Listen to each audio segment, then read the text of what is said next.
প্রিয় দর্শকবৃন্দ, আমরা আরও একটা গল্প নিয়ে চলে এলাম। আজকের গল্পের নাম অন্ধকার ঘরের মধ্যে কে যেন ডাকছে আমাকে।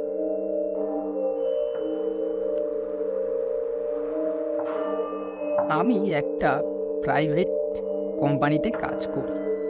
মোটামুটি কাজে ভালো প্রেশার ছিল বেশ কিছুদিন ধরে।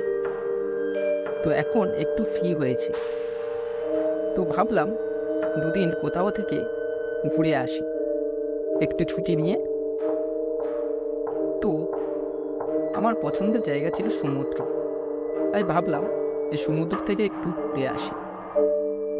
তা সেই ভেবে অফিসে বসের কাছে গিয়ে ছুটির আবেদন করলাম। বস ছুটির আবেদনটি মঞ্জুরও করে নিল। তাই আর বেশি দেরি না করে পরদিন সকালে বেরিয়ে পড়লাম দীঘার উদ্দেশ্যে।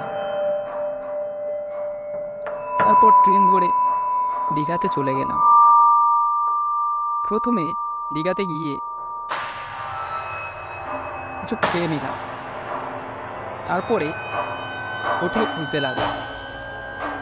প্রায় 2-3টে হোটেল দেখার পর একটু কি যেন মনে হলো যে আরও একটু শেপে হলে ভালো হয়। তা সেই জন্য মনে হলো যে একটু সমুদ্রের পাড় থেকে ঘুরে আসি, তারপর না হয় হোটেল দেখব। সেই ভেবে একটু সমুদ্রের পাড়ে গেলাম, একটু হাওয়া খেলাম সমুদ্রের ঢেউ দেখতে দেখতে। তো হঠাৎই কি যেন মনে হলো সামনে একটি পুরানো 3তলা হোটেলের দিকে আমার চোখ পড়ল। সমুদ্র থেকে বেশিটা দূরে না, সমুদ্র থেকে কাছাকাছি দেখা যাচ্ছে। মোটামুটি এই হোটেলটা একটু সাইডের দিকে ছিল। সেই ভেবে ভাবলাম দেখি এখানে যদি কোনো রুম পাওয়া যায়, সমুদ্রের অনেকটা কাছাকাছিও হবে। এই ভেবে হোটেলে ভিতরে গেলাম। দেখলাম একজন বয়স্ক লোক বসে আছে। আমি গিয়ে কথা বললাম তার সঙ্গে। বয়স্ক লোকটি বলল সব রুম বুক হয়ে গেছে, শুধু 3তলাটা ফাঁকা রয়েছে।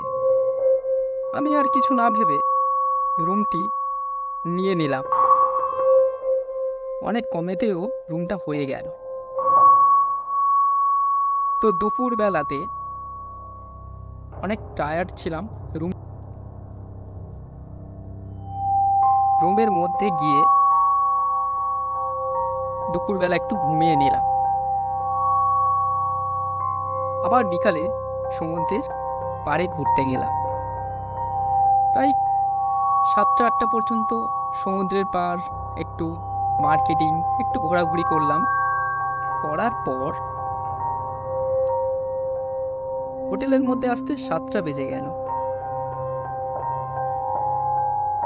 এসে ডিনার করে নিলাম, নিয়ে একটা গল্পের বই নিয়ে গিয়েছিলাম সঙ্গে করে।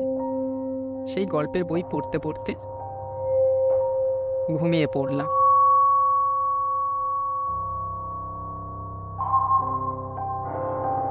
প্রায় কিছুক্ষণ ঘুমানোর পর হঠাৎ করে ঘুমটা ভেঙে গেল একটা নূপুরের শব্দে। আমার ঘরের বাইরে কে যেন নূপুর পরে হাঁটছে।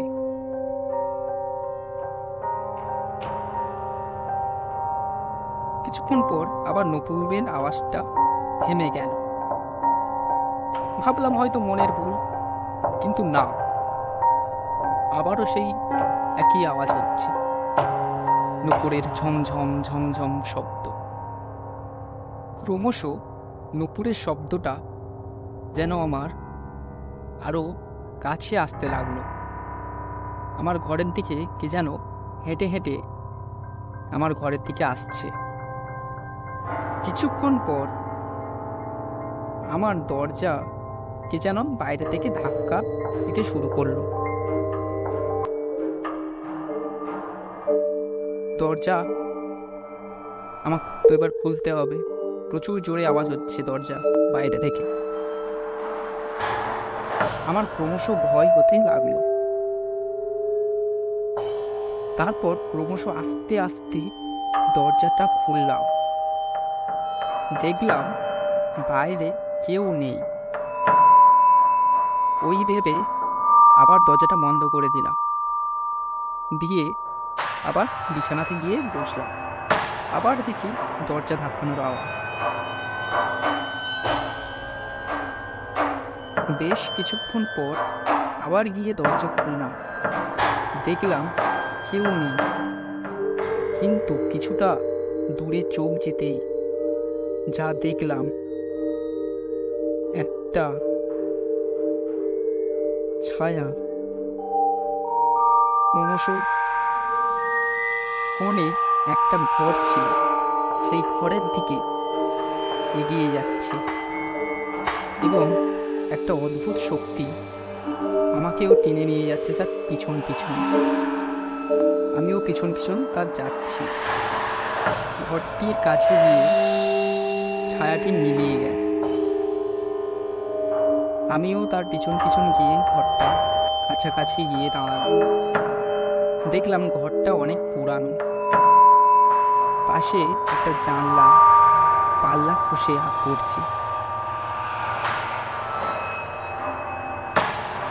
তো কাছের জানলাটির কাছে গিয়ে কোনো রকম আমি দাঁড়ালাম। দেখলাম পাল্লার কোণ থেকে বেশ কিছু অংশ ফাঁকা রয়েছে। সেখান থেকে দেখার চেষ্টা করলাম ভিতরের দিকে। আর তারপর যা দেখলাম সেটার জন্য আমি একদম প্রস্তুত ছিলাম না। ঘরের ভিতরে একটা ছোট বাচ্চা মেয়ে কাঁদছে।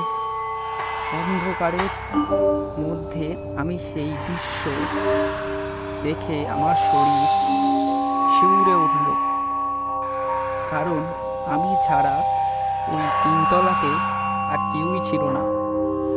অন্য কোনো ভাড়াটেও আসেনি, শুধু তিনতলাতে আমি একাই ছিলাম। আস্তে আস্তে দেখলাম মেয়েটি আমার দিকে তাকালো। মেয়েটি দু চোখ আগুনের মতো জ্বলছে। কিছুক্ষণ পর দেখলাম ছায়াটা মিলিয়ে গেল। আমি ওই দেখে সিঁড়ি বেয়ে কোনো রকমে হোটেল থেকে নেমে এসে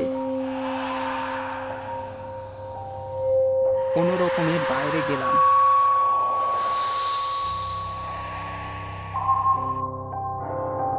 তারপর সমুদ্রের পাড়ে গিয়ে রাতটা কোনো রকমে কাটালাম। পরের দিন সকালবেলা হোটেল থেকে জামা কাপড় গুছিয়ে নিয়ে আবার বাড়ির উদ্দেশ্যে রওনা হয়ে গেলাম।